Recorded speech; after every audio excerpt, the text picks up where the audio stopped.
James Lynch here for Low Kick MMA, joined by Mackenzie Dern, who's going to be headlining UFC Fight Night on October 9th against Marina Rodriguez. Mackenzie, how's it going? Doing good, James. Thanks for having me, like always. And yeah, I'm so excited. Main event. Let's do it. Yeah, let's start there first. Just how excited were you to get this opportunity? It's been a long time coming for you to headline a UFC card. Yeah, I'm so excited.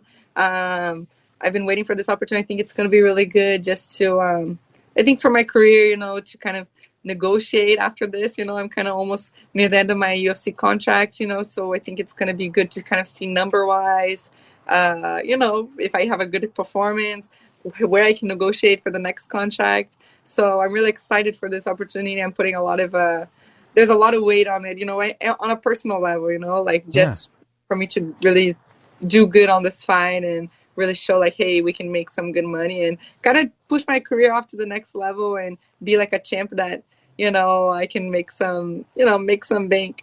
Yeah, no, for sure. So just to clarify, so this would be one fight and then you have one left, because that's usually what fighters do is they renegotiate on their last fight. So how many more fights do you have left on your contract?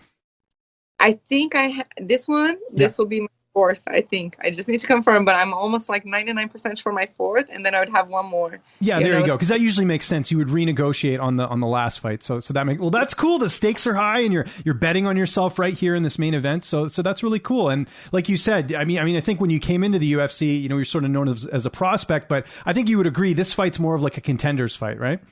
Yeah, definitely. It's crazy. I think November, just confirmed Rose and Zhang Weili. So it's kind of very close. Hopefully I can be there, front row, watch, maybe my future opponents, hopefully. And we'll see kind of what happens with the division with Carla Esparza and Joanna and everything. But definitely think, I think the UFC they've been wanting to get this fight. They offered me Marina in December. And she wasn't able to for, I don't know if it was injuries, but she wasn't able to at the time. That's why I ended up fighting with Virna. And then after my last fight, they offered me main event for July 31st with Marina, but at the same time, she couldn't again, So this fight has been almost a year, the UFC trying to do. I think they really want to kind of figure out who's the best between us two and kind of, figure out in the line of the division. So it's going to be a really, really good fight, My last fight, Nina, was kind of striker versus grappler. So now it's even another striker versus grappler. And I know that Marina's kind of coming off 2 good wins, so it'll be really good. Yeah, that's interesting. Okay, so they tried to make this before. I mean, I'm sure that makes it easier too. You thought you were going to fight her before, and now you're finally fighting her again in terms of game plan and all that. You've had a good idea of the opponent as opposed to them, giving you someone new or someone you didn't know, right? Yeah, even December last year when they kind of offered the name, and even though it didn't happen, and I ended up fighting Virna and Nina and different people, but I knew okay, if they mentioned her now, she'll probably come back up again sooner or later, So I was watching, I saw her fights with Amanda Ribas, of course, who I had my loss to, and with Michelle Watterson, So definitely noticed her. I actually started following Marina on Instagram, and this with Virna, before I fought with Virna, she finished, I think, Felice Herring, and Jiu-Jitsu, and I followed her on Instagram, and then she was my next fight. Then I started following Marina after her knockout in January. I started following her. Then they gave me. Then we confirmed. I'm man, everyone I start to follow, I end up fighting. I'm man, I promise it's not on purpose. For sure. No, that's interesting. Now, did Marina follow you back? Did she do the courtesy? Did she follow you back on Instagram? Yeah. There you go. We're always good, because we were always fan, hey, good job, it's cool, when we don't have that energy, but then all of a sudden, we kind of go a little bit quiet, crickets once the fight's announced, I'm let me just stories, I don't want to be seeing everything she's doing, kind of gets me freaking out, but no, I hear you. That makes sense. So by the sounds of it, there weren't any other opponents, because I think the other name that sort of, comes up just because she hasn't fought in a while is Joanna Jędrzejczyk. Was it always Marina, or were there any other names floating around as well? The UFC, they're smart, they're really smart. For me, I didn't feel so much pressure to fight Marina right now. I thought that hey, I had 4 wins. She fought Carla Esparza, was a tight fight, close fight, but she got the loss. I know that a lot of people want to see kind of her with Joanna, who's a striker, and a lot of people want to see me with Carla, who's a wrestler. I haven't really fought an actual wrestler. I fought jiu-jitsu girl, but striker jiu-jitsu. I've never fought like a pure wrestler, so I was kind of hoping like maybe Carla Esparza or a fight sooner than October.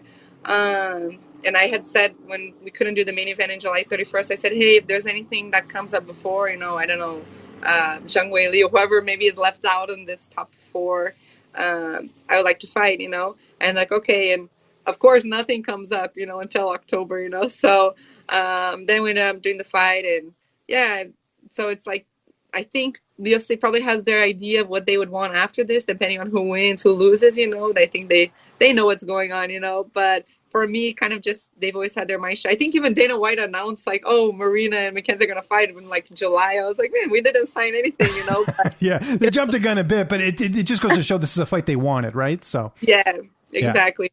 Yeah. So we're going to make it happen.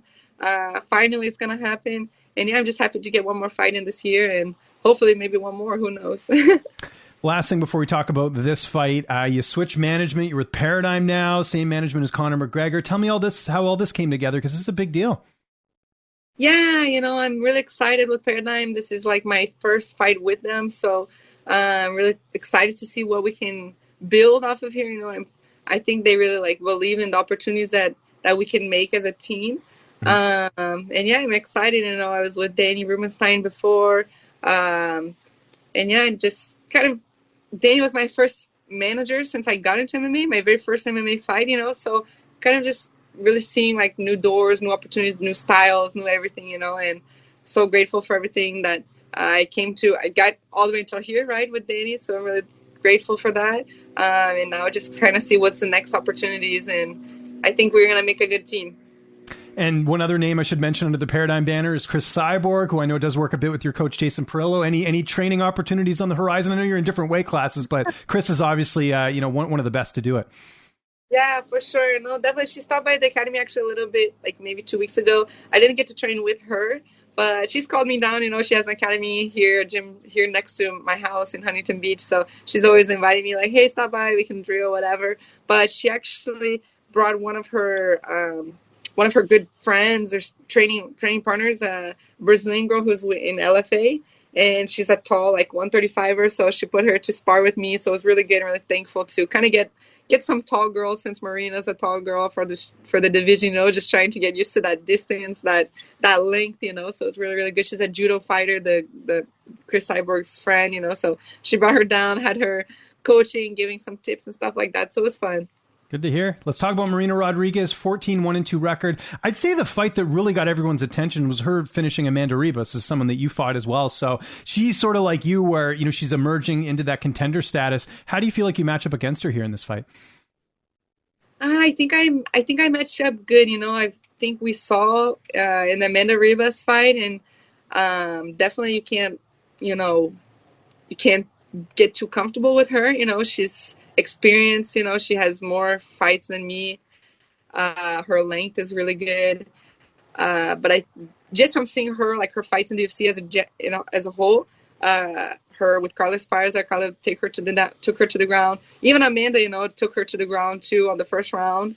Cynthia Cavillo, who she went a draw with, took her better round. Cynthia's better round was when she took Marina to the ground and kind of landed ground and pound near the end. Randa Marcos took her to the ground. So, I mean, I think it's not like a secret, we see a pattern here. Her weakness is the ground, it's almost everyone was at least able to, even Michelle Waterson, that, Marina basically won every round, but except one round that Michelle took her to the ground. That's and right. Yeah. Michelle's a striker, so I definitely think that the way to win this fight is to take to the ground and really just go for the submission. But I know that, like, the same way I'm knowing about her name since December that they're kind of offering her, I know that she's, like, since December knowing that they could offer me to her, so I know she's more than, 2 months working on her wrestling defense, on her jiu-jitsu defense. She's almost 1 year training that, so I know she's training so hard for that. And of course her hands, she has a strong hand, like hard hits, and so it's just kind of working my hands, and it's no secret, no secret, James. Just they know my weakness. My weakness is just I get so emotional. I want to go and go into the striking match and go forward and just make sure I don't run into anything that I don't want to get knocked out or anything like that. But just kind of keep control. I think everyone notices that about me, and that's what I'm trying to get better at. And my takedowns, and let's finish this fight. That's the goal. Yeah, and I disagree with you there. I don't think you have many weaknesses at all. Even your one loss, it was how many months after you gave birth? Like, it's pretty remarkable that you went in there and even fought. So just giving some context here to the viewers. But training camp, we know that you've been doing some great work with Jason Parillo. Who are you getting to work with? You mentioned Cyborg's training partner or friend. Who else have you had a chance to work with as far as bodies in the gym? Yeah, I have like Chito Vera, Max Packer, Tabitha Ritchie, who else? Christine. I know who you're talking about, yeah. Yeah, Kush, I think is her last name. Yeah, Katie, I don't know her last name, but Katie, she's always one of my best training partners. She's from San Clemente. So, yeah, just a lot of girls. And the guys, too. What I can say is a lot of taller people. I think only Tabitha Ritchie, she's the shorter one out of all of us, but she gives me like a great look. And, yeah, just getting pushed the pace all the time. Even my dad will come down and train with me, and he's not training the jiu-jitsu with me. He's training like boxing with me. Oh, really? Okay, cool. Switching it up a bit. I like that. Yeah. So that's excellent. And imagine weight cuts going well. I mean, we got plenty of time. It's October, right? But you've really it seemed like over the last couple fights, you've really done a good job with that, making sure it's more of a lifestyle as opposed to a weight cut. Did you find it's been easier over the last couple fights?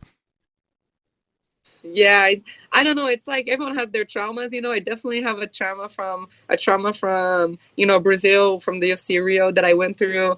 Not necessarily the suffering that I went through, like as in trying to make it, but just the the reactions of the whole thing that I went through after, just kind of getting that image away from me, and man, I don't want to go through that again. So it's still, even when my weight's good, I still get like that nervous, like, man, I don't want to give any opportunity for someone, to say anything or to think anything like that.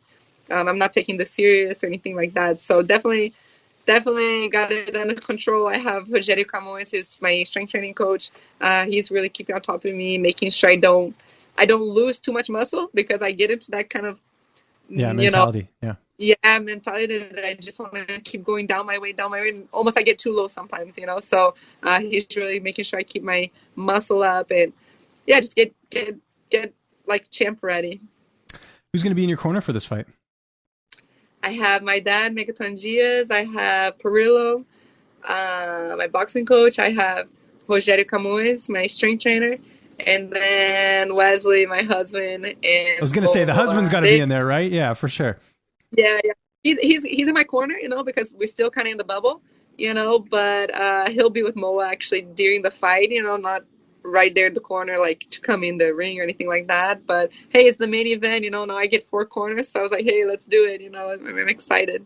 That's good. How do you see the fight playing out on October 9th? I kind of have a feeling how I think you think this fight's going to go, but I want to hear it anyways. How's this one unfolding? I mean, I definitely don't think we'll go 5 rounds, even though I'm so excited to kind of show I can go 5 rounds, but I don't think we'll be this fight. And yeah, I think it's going to be a submission. I think I'm going to be able to get her to the ground and submit, but I don't think we'll be easy.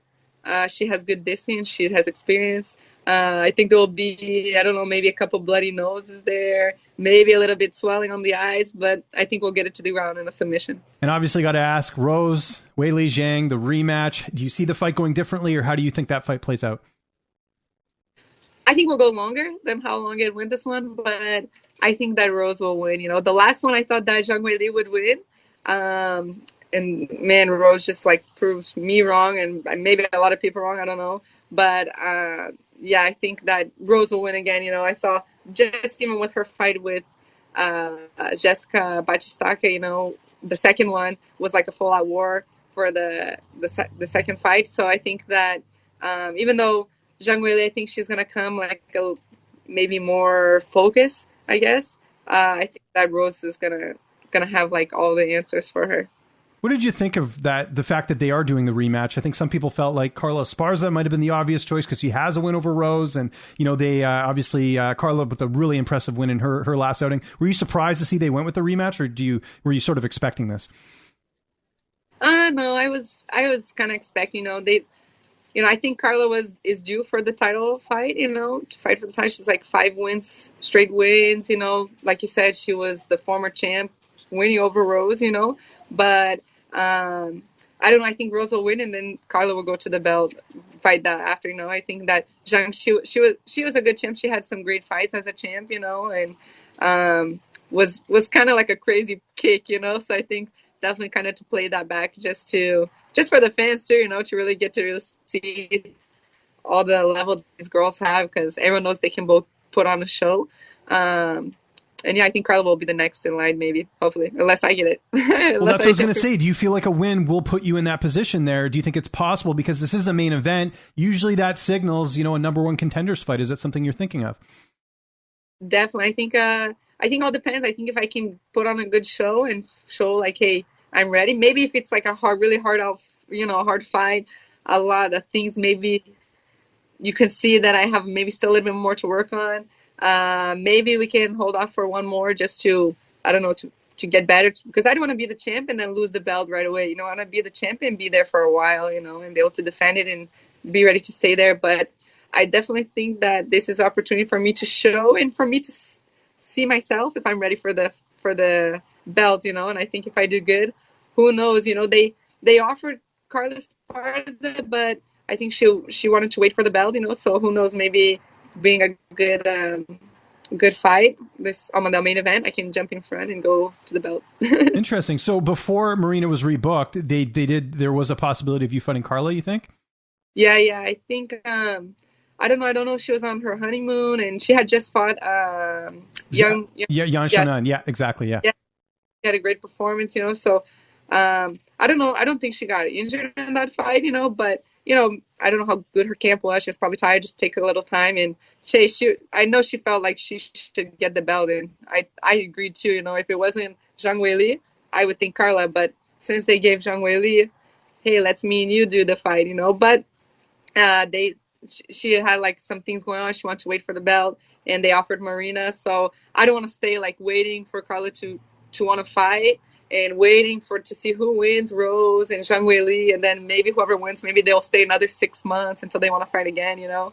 So let's do it, me and Marina, and we'll see who puts on the show and who can earn the next spot. Well, you mentioned it there. You want to be front row for Weili and Rose. What about as a backup fighter? Is that something that's crossed your mind? Again, you're not looking past Marina here. I'm asking the question just so people are clear, but is that something that crossed your mind? If you come out of this fight unscathed and you get the win, would you be open to being a backup for that title fight? Yeah, I think potentially for sure. I mean, I'm training hard. Of course, like you said, you know, I'm not thinking past Marina, you know, but I mean, I've been thinking about the belt since I kind of got in line, you know, and got more since Mo was born, you know. So all my trainings, we've been training for like 5-minute rounds. We've been training for a lot of things, man, since Randa Marcos, since Hannah Cyphers, you know. So yeah, who knows, no injury or something like that. It's definitely a possibility if our coach is there, if we feel ready, you know, we could take a last minute spot for sure. Got to ask before we go, how was Mexico? I saw you went a couple weeks ago, didn't you? A couple weeks ago. No. That was just a throwback. Calling it back. Oh, was it? Okay. I was like, you got to go traveling before this fight. That's awesome. So, okay. Man, I wish. I was like in the middle of the gym, like missing that sun, that beach, you know. So, man, let me just put in my good memories of Mexico here. Yeah, something to look forward to later. How's your daughter doing? I've been trying to follow along on Instagram. She's getting real big, though. Obviously, how old is she now? How old? So I don't know if like at 2 years old they stopped talking in months, you know, but she's 27 months right now. Wow. So like okay. 3 months.